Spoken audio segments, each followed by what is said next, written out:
Greetings, everyone. I welcome you to this edition of InSync with BDO India.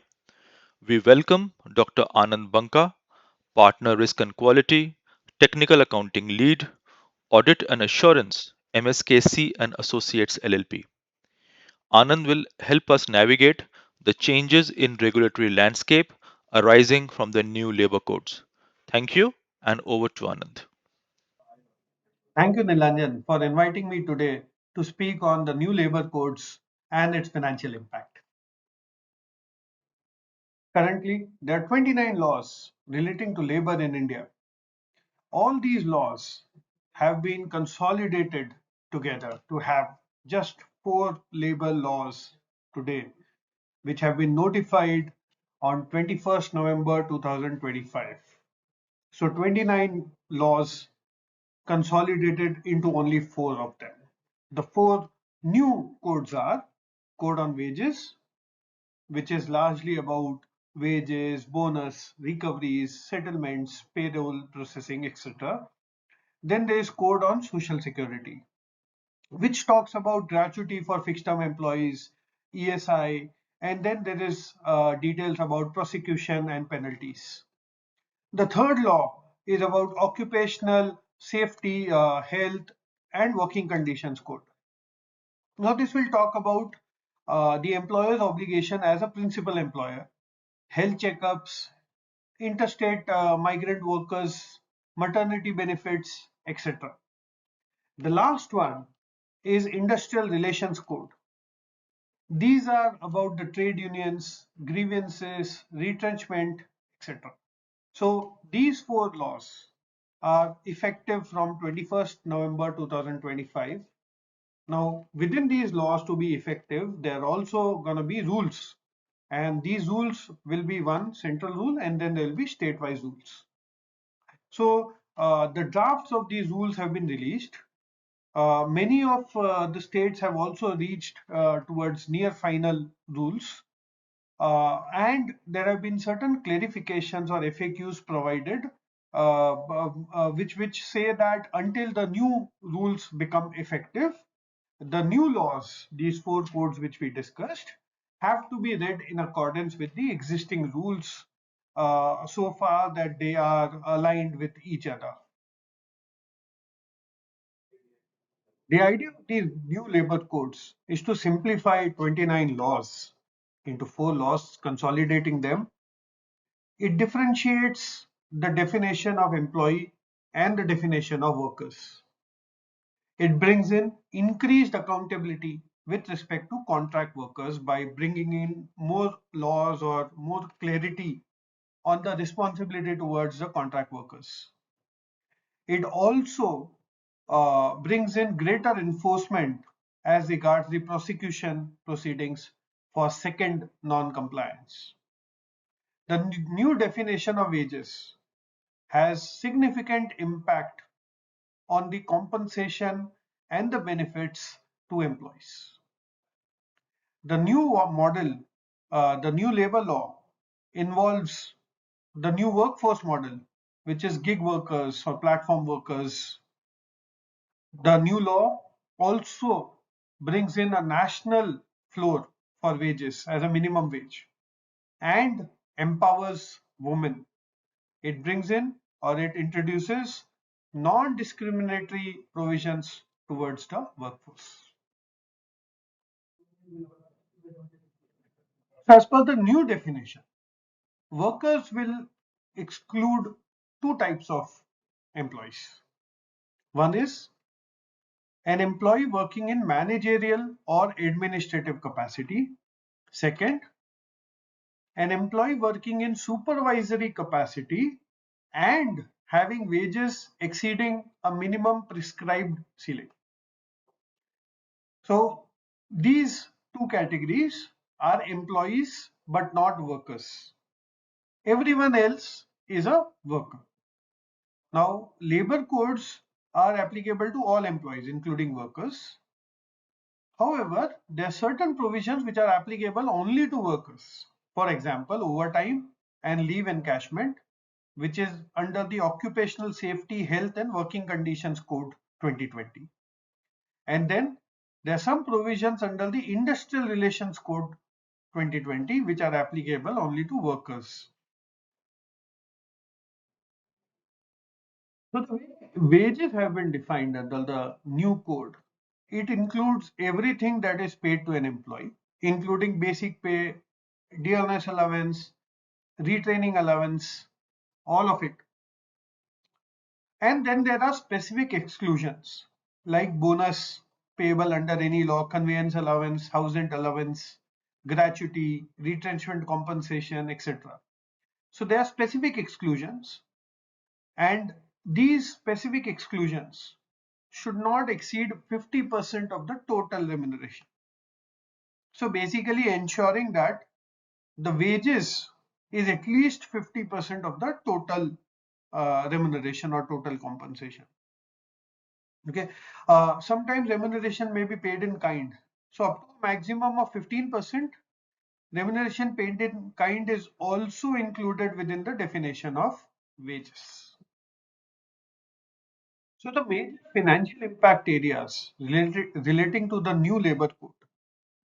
Okay, the major areas would include now there's uniform definition of wages across all laws, all labor laws, which as we discussed, is at least 50% of the total remuneration, and there are specific exclusions out of that definition of wages.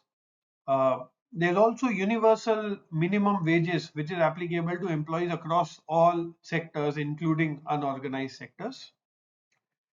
Then statutory bonus is payable to employees whose wages do not exceed a specific limit, which is left to the state government. Overtime compensation, employers must pay all employees overtime wages at least twice the normal rate for any work done beyond the regular working hours. Then welfare and wages relating to contract labor. Principal employers are now required to provide welfare facilities such as health and safety, even to contract laborers.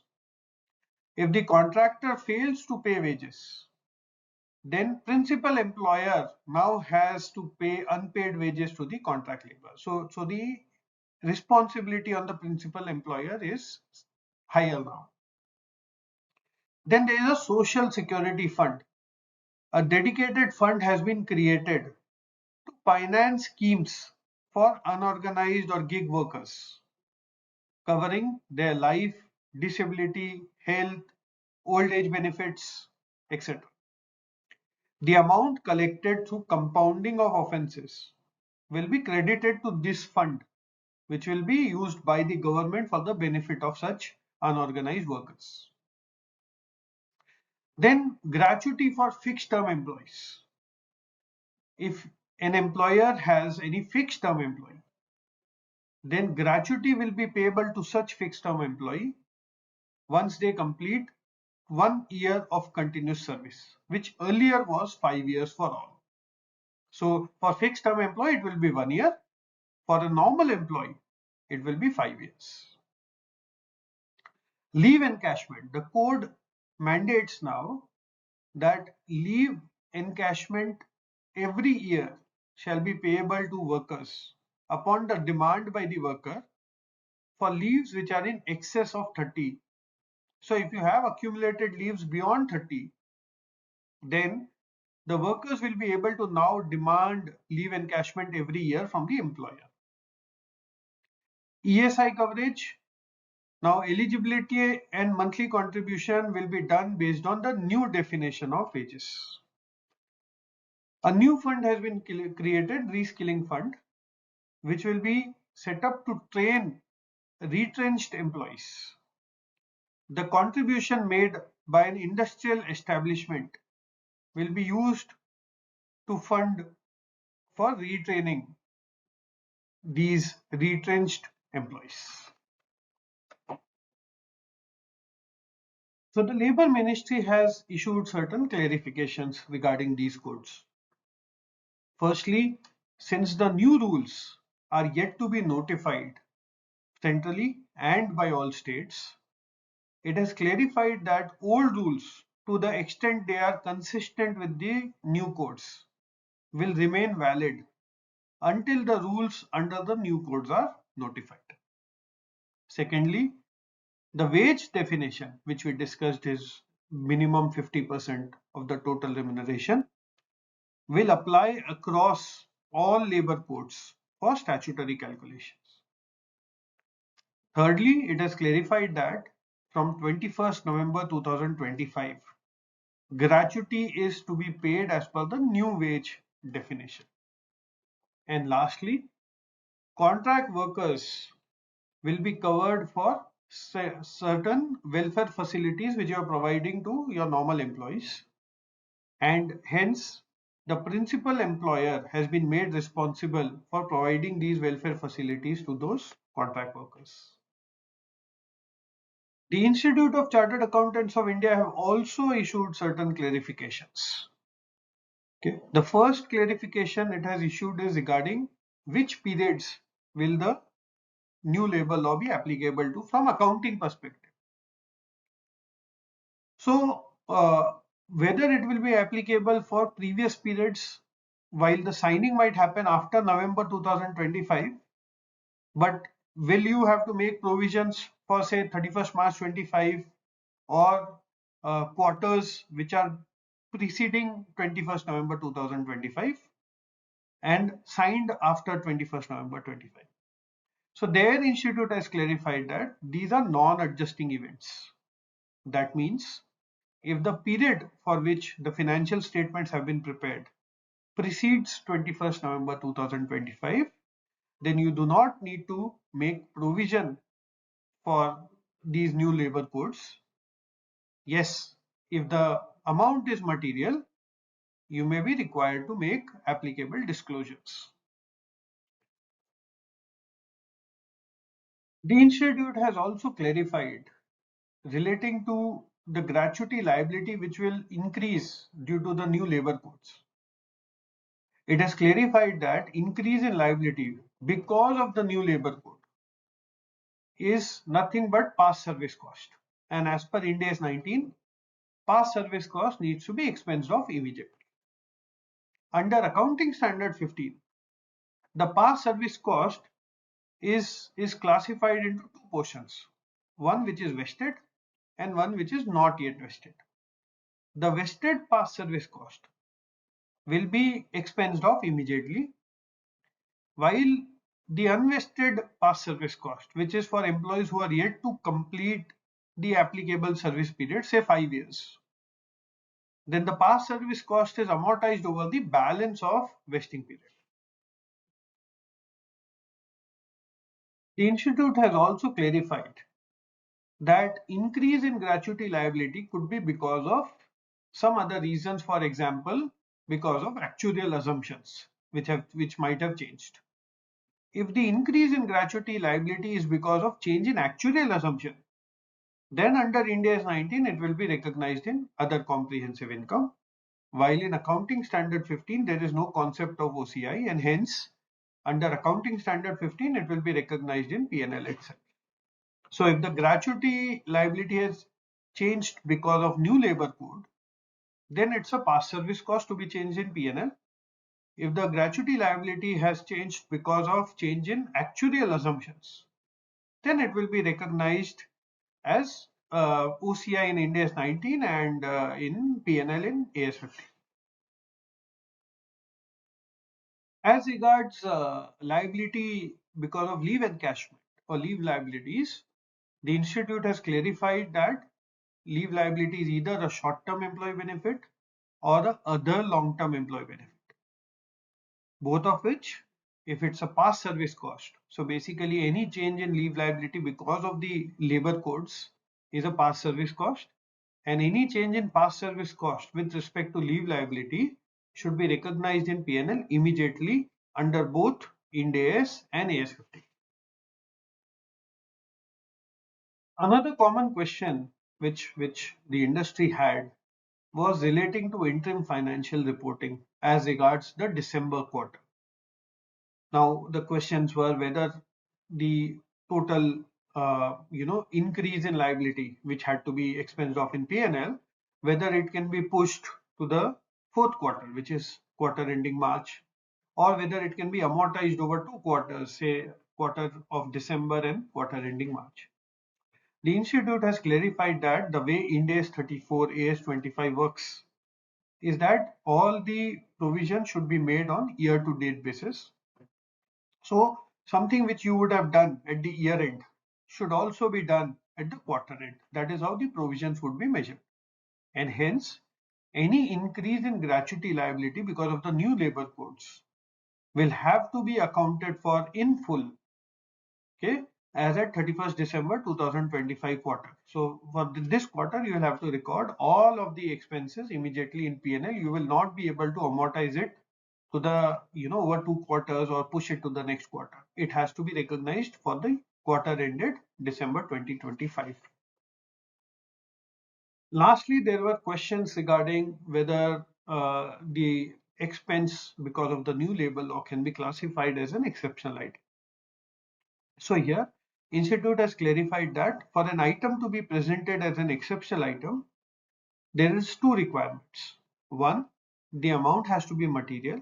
Two, the incidence has to be exceptional in a way that the incidence should not be a recurring incidence. There, gratuity and leave obligation arising from the new labor code can be argued as an event of non-recurring nature. Considering this, the other criteria, which is of materiality. So an entity may evaluate based on these two criteria whether it is acceptable to be presented as an exceptional item with respect to the additional expense because of increase in gratuity or leave obligation due to the new labor code.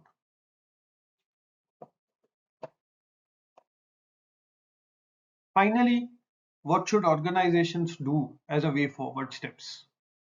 The first step is to classify employees into workers and non-workers. And then when you do your new hirings, okay, you should have a relook at your hiring model, whether you want to hire as a FTE or a consultant, gig worker, etc., based on the benefits that needs to be provided to them. Next, the compensation structure. Because of the new definition of wages, the employers might have to rework their compensation structure, also considering the new minimum wages, gratuity, leave encashment, new workings as per the new definition of wages, and then ESI on these wages. So the new definition of new definition of wages will have an effect on the compensation structure, which the companies will have to now align with the new laws. Next is financial impact. Companies will have to analyze, maybe also have actuarial valuation done for some of the benefits, and analyze whether the impact is prospective or retrospective. Some of them may be prospective, some of them may be retrospective, and account for those impacts in their financial statements basis the clarifications which have already been issued by the Labour Ministry and the Institute of Chartered Accountants of India. Then, as regards the contracted or third party employees, the companies will have to understand the impact of contractor related compliances and obligations, being a principal employer, and then evaluate the vendor contracts compliance status to understand the principal employer obligations towards these contracted workers. There's also now a restriction on hiring third party employees for core activities, so one needs to evaluate those restrictions and its applicability to the company. As regards HR and payroll policies and processes, one needs to understand the impact on various policies and processes of HR and payroll relating to working hours, leave encashments, overtime, payment timelines, permissible deductions, FNF settlements, etc., and revamp their policies and procedures which have been impacted due to the new labor code. Finally, on compliance management, companies will be, will need to update their internal procedures or processes, systems in order to ensure effective compliance with the new labor codes and ensure management of these new labor codes on an ongoing basis. Thank you so much for your time today. Uh, and do let us know if you need help on any of these accounting of labor codes. Thank you so much.